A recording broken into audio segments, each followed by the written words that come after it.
Hi guys, this is Olivertv and welcome back to my vlog.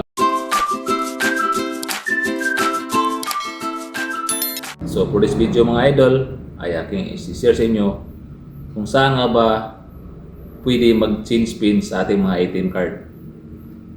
So saan nga ba pwede mag-change pin sa ating mga ATM card mga idol? So kapag ang ATM card mo mga idol ay metrobank, pwede ka lang po mag-change pin sa mga metrobank ATM machine. Hindi po pwede sa ibang ATM machine tulad ng BDO or BPI. Hindi po pwede doon. Dapat po metrobank ATM machine lang po. So kapag BPI naman yung ATM card mo, ay doon ka rin sa BPI mag-change pin. Hindi rin po pwede sa metrobank ATM machine. So kung ano po ang ATM card na meron kayo, doon kayo sa bank ng ATM nyo.